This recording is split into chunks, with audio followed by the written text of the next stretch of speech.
Bismillahirrahmanirrahim. Assalamualaikum warahmatullahi wabarakatuh.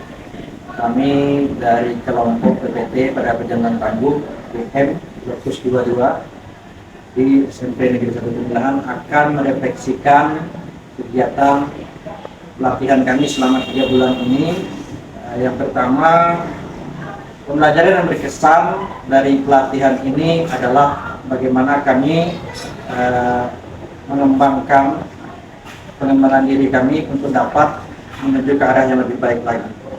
Kemudian dari pelatihan ini banyak cara pandang yang dapat kami ubah sebagai peran dari pemimpin pembelajaran. Terutama tentunya kita ingin di sekolah itu terjadinya pertumbuhan dan perkembangan. Nah, ini yang kita harapkan.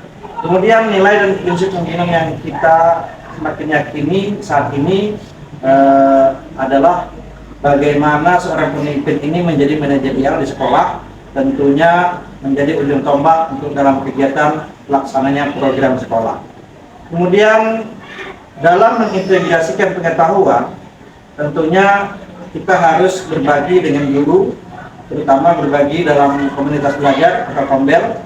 Kemudian kita bisa berbagi praktik baik di sana dalam arahan program yang terjadwal oleh pemimpin yang ada di sekolah tersebut. Nah, kalau untuk tantangan kira-kira nih Pak Supriyadi apa yang bisa? Kalau untuk tantangan yang kita hadapi dalam menerapkan pelatihan ini ke satuan pendidikan masing-masing, saya rasa masih akan banyak tantangan yang akan kita temui, baik itu dalam proses assess, desain, implement, sama usernya, pasti banyak itu bakal cuman selama pelatihan ini setiap ada tantangan pasti ada jalan keluar. Nah, apa kira-kira yang butuh dukungan yang khusus kira-kira Pak Supriyadi dalam meningkatkan satuan pendidikan?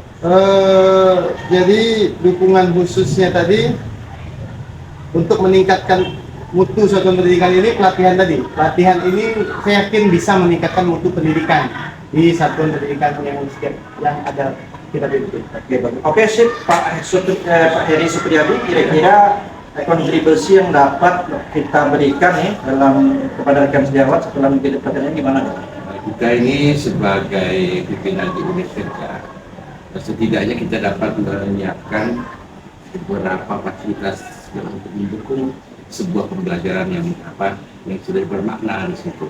Kemudian kita menyusun kebijakan yang dirasa membantu perkembangan pembelajaran di lingkungan sekolah kita. Nah, pengalaman kolaboratif nih Pak selama pelatihan ini menurut Bapak apa? Gimana? Ini dalam ini kita kan belajar bersama di sana, saling merasa menghargai, kita tahu berkolaborasi, kita tahu di mana kelebihan dan kekurangan diri kita. Jadi di situ berbagi pengalaman praktik baik di antara kita itu memang sangat dirasa begitu.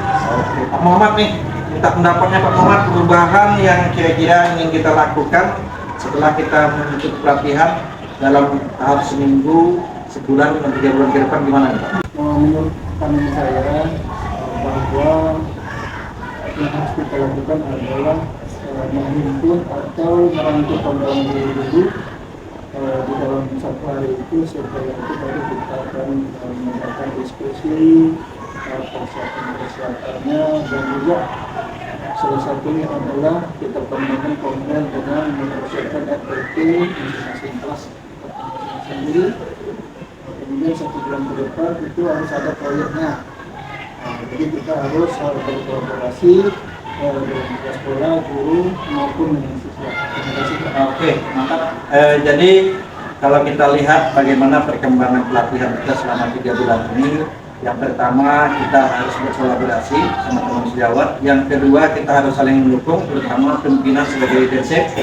Dia harus membuat program yang terstruktur. Kemudian kita bawa warga sekolah juga termasuk pemangku kepentingan, diantaranya pengawas sekolah, komite. Tentunya kita buat sebuah gebrakan, baik itu di dalam komunitas belajar maupun dalam program yang positif yang ada di sekolah kita. Sekian mungkin yang dapat kami sajikan dari kelompok PPT pada Pejantan Tangguh. Lebih dan kurang kami mohon maaf. Billahi taufiq wal hidayah. Assalamualaikum warahmatullahi wabarakatuh.